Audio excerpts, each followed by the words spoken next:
Hello viewers, I am Kausalya. Today we are going to solve problem number 3 under the topic root locus. Before that, there is a procedure to solve problem using root locus. I'll give the link in the description. Kindly go through it. The problem is the open loop transfer function of a unity feedback system is given by this transfer function. Sketch the root locus of the system. So from the given transfer function, when you look carefully, you see we are having three poles, right? The denominator terms are known as poles and the numerator terms are known as zeros. Here k is a constant, right? So in the denominator we are having three poles and the numerator we are having only one zeros. So the step 1 is to locate the poles and zeros. First we are calculating the value of poles. So we are going to equate the poles to 0. So here s is equal to 0 and here s square plus 4s plus 11 is equal to 0. So here we are going to use the basic mathematics formula. You see the formula is minus b plus or minus root of b square minus 4ac by 2a. So here we have to substitute the values of a, b and c. So from the given quadratic equation, the value of a is 1, the value of b is 4 and the value of c is 11. Right. Just substitute the values and when you calculate, you see here we have substituted the values and after calculating the value of pole is found to be minus 2 plus or minus square root of minus 7. So still in simplified form minus 2 plus or minus j 2.64. Right. So the value of poles are one is 0, another one is minus 2 plus j 2.64 and another one is minus 2 minus j 2.64. Right. Now we are going to calculate the values of zeros. So here from the given problem we are having only one zero, right? It is s plus 9. So here just we have to equate that s plus 9 to 0. So the value of s is equal to minus 9. Here step number 2 is existence of root locus on real axis. This can be done only after plotting the poles and zeros on a graph sheet. We will do it finally, right? Then the next one is step number 3 to find the angle of asymptotes and centroid. So angle of asymptotes formula is plus or minus 180 degree into 2q plus 1 divided by n minus m. N denotes number of poles and m denotes number of zeros. So we have 3 poles and 1 zeros, right? So 3 minus 1 is equal to 2. So for q, we have to substitute the values starting from 0 to 2, right? So first we are substituting q equal to 0. When you substitute q equal to 0, we are having 180 by 2, that is plus or minus 90 degrees. If q equal to 1, we are getting the angle plus or minus 270 degree. So this 270 minus 360 degree will give minus 90 degrees, right? So here it is written as minus plus 90 degree. And again if q equal to 2, the value is 450 degrees. Again when you subtract 450 minus 360, it will give you plus or minus 90 degrees. Right. Then the next thing is calculating centroid. It is given by sum of poles minus sum of zeros divided by n minus m. So sum of poles, here we are having 3 poles, right? So just substitute the values. 0, minus 2 plus j 2.64 minus 2 minus j 2.64. And this minus, here minus, and sum of zeros. Zeros, we are having the value of 0 is, it is minus 9, right? So just substitute here. So these two terms cancel each other and finally minus 2, it is minus 4. Minus of minus 9 is plus 9. So once you solve, we are getting the value of centroid as 2.5, right? So here I had drawn a rough diagram of a typical root locus here. You see, this is our S-plane, right? This is our real axis and this is our imaginary axis. So first we are locating poles and zeros. The value of poles are, one is at 0 and another value is minus 2 plus j 2.64. So minus 2 plus j 2.64 here and minus 2 minus j 2.64 here, right? And 0 is, it is at minus 9, right? So this is our first step. Then the second step is we have to find the existence of root locus, right? So for that we have to select a test point. So now for example, let us have our test point at -5. So to this -5, look at the right hand side of -5. So this is our right hand side, right? So how many poles are there? Here we are having only one pole. So it is an odd number, right? So therefore the root locus exists between this origin and till -5. Again, when you consider the test point as -6, again to the right hand side of -6 we are having only one pole. It is an odd number, so root locus exists again till -6. Similarly, consider our test point as -9 here, right? So again to the right hand side of -9, how many poles are there? We are having only one pole, right? So it is an odd number, therefore the root locus exists between this 0 and -9. Again, for example, just consider our test point as -10. Okay, so to the right hand side of -10, how many poles and zeros are there? There are 2. So it is an even number, therefore root locus does not exist beyond -9. Am I making the concept clear? Right? Yes. Then we are moving to step number 3. So the value of centroid, we had find it as 2.5, right? So just mark it as 2.5.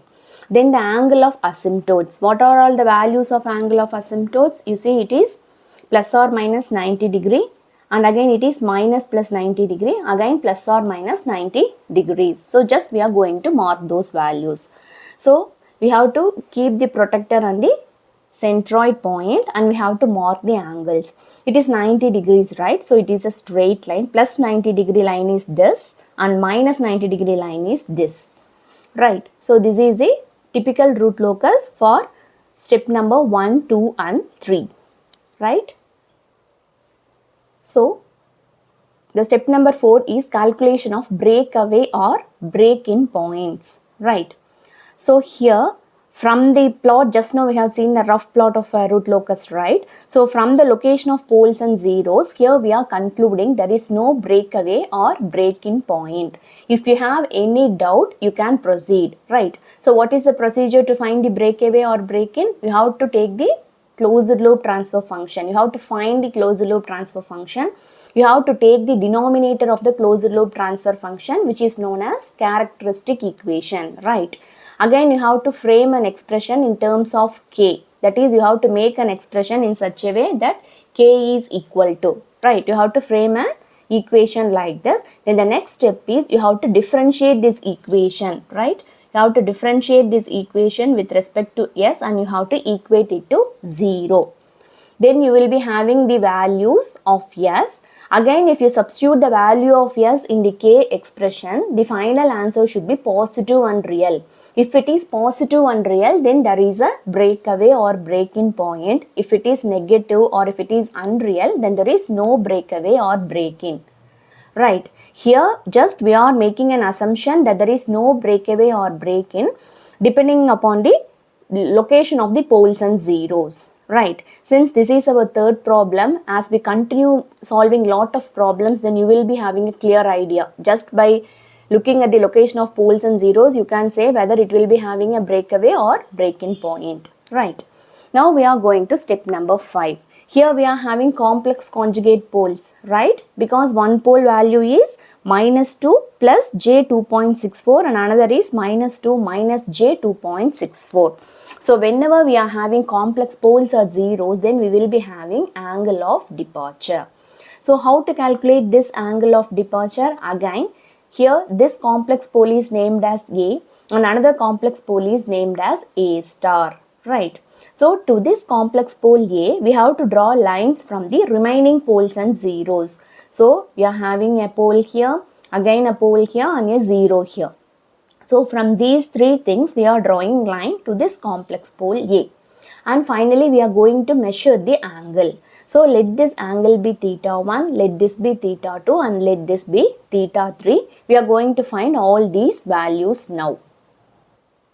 So theta 1 is given as 180 degree minus tan inverse of, what is this value of this y-axis? It is 2.64. And what is the value of this x-axis? It is 2, right? We have to consider only the scale measurement, no need to include the minus sign, right? So it is 2.64 and it is 2. So tan inverse of 2.64 by 2 gives you this answer, right? And what about theta 2? You see, theta 2 is a straight line, right? So the angle is 90 degrees. And finally, we are going to calculate theta 3. So theta 3 is given by, again, tan inverse of, what is this y value? The y value is 2.64. What is the value of this x here? Here, in this case, we have to consider only this distance, that is from minus 9 to minus 2. Here, what is the total length? The total length is 7, right? Yes. So here tan inverse of 2.64 by 7 gives you this answer, right? So angle of departure from the complex pole A, it is given by 180 minus theta 1 plus theta 2 plus theta 3, because this theta 3 comes from a 0, right? So just substitute the values and finally we are having the value as minus 16.4 degrees. And again, angle of departure from the complex pole A star is just you have to inverse the sign. So it is plus 16.4 degrees. Step 6 is to find the crossing point of root locus on the imaginary axis. So here we are calculating the closed loop transfer function. So the formula is g of s divided by 1 plus g of s into h of s. The type of feedback is unity feedback. So the value of h of s is 1. Right. So here just substitute the values. The next step is we have to take the LCM.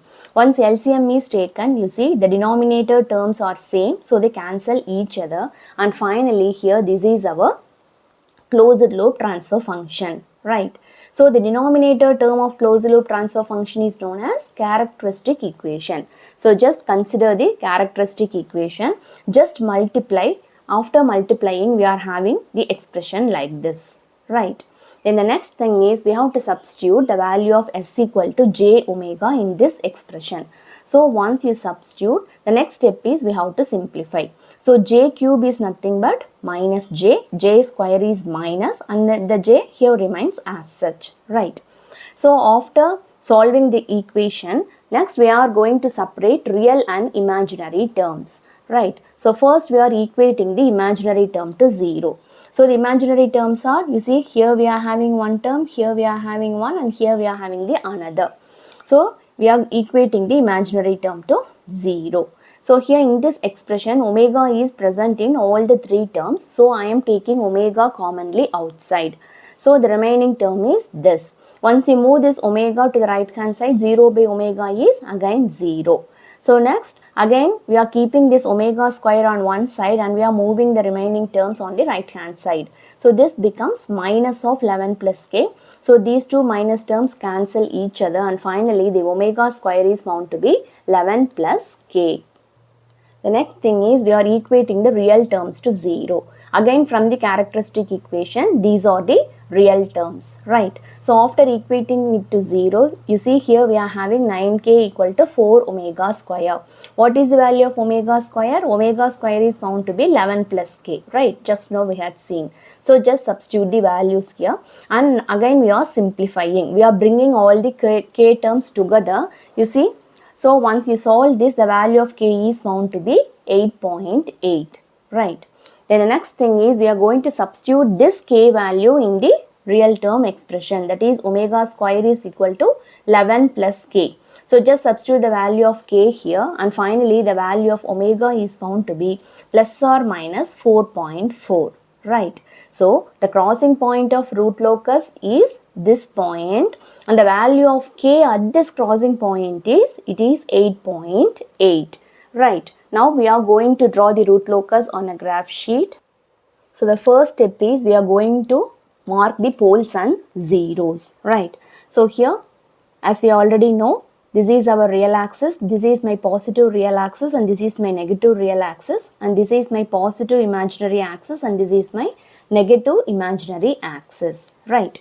Now we are going to locate the values of poles and zeros. So the value of zeros are, the value of poles are 0. So here it is 0 and minus 2 plus j 2.64. So minus 2 and here it is plus 2.64 and this is minus 2 minus 2.64, right? And finally we are having a 0, the value of 0 is minus 9, so I had marked it here, it is minus 9, right? Then the next step is we are going to mark the centroid. The centroid is 2.5, so here this is our centroid. And next the angles are plus or minus 90 degree, and here this 270 degree we can write it as minus plus 90 degrees, right? So again 90 degree is a straight line, right? So plus 90 degree we will be having line like this, and minus 90 degree we will be having line downwards. Now I will draw the line. See, here we had drawn the angle of asymptotes, right? Then the next step is, you see, angle of departure. So angle of departure, it is minus 16.4. So this is for our complex pole A, right? Let this be A, and here in the denominator let this be A star. So now we are going to mark this angle minus 16.4. Since the angle is negative, we have to reverse the protractor, and the value is, it is 16.4 degrees. So here I had marked that 16.4, right? Similarly, for this complex conjugate pole A star, the value is, you see, it is plus 16.4. So just keep the protractor normally and just mark the value, it is 16.4 over here, right? See, here I had drawn that angle of departure angle by using a small line. Okay, you see, here I had drawn this line, and for this pole I had drawn this line, right?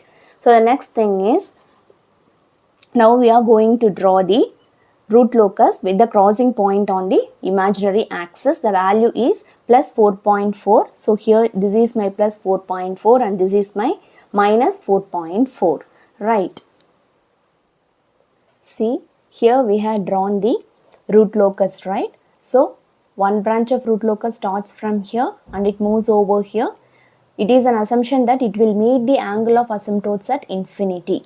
So here again you have to draw the arrowheads. Similarly, another root locus starts at this complex pole A star, and again it crosses the imaginary axis at this point, and again it is also going to meet the angle of asymptotes at infinity, right? Then what about the third branch? Because we are having 3 poles, right? So totally we will be having 3 branches. So this is branch 1 and this is branch 2. And now we are going to find where is our branch 3. So again branch 3 starts at this pole, right? And it ends at this 0, right? This concept I had already explained with the rough root locus, right? So this a branch starts at this starts at this pole and ends at this 0. So totally we are having 3 branches of root locus. So this is our third branch, right? So this is our centroid. Just mention it in the graph sheet. This is centroid and this is your angle of asymptotes, right? That's it. And it is always mandatory to mention the scale, right? It is a must to write the scale values here. So here comes the end of our problem. So this is our final root locus. So totally we are having 3 poles and this root locus has 3 branches. One branch starts at this pole and ends at 0. And another branch starts at this complex pole A, and it crosses the negative positive imaginary axis at 4.4 and it meets the angle of asymptotes at infinity. Another branch starts at this complex conjugate pole A star. It crosses the negative imaginary axis at 4.4 and again it also meets the angle of asymptotes at infinity, right? So here comes the end of the problem. If you have any doubt, let me know in the comment section. Thank you.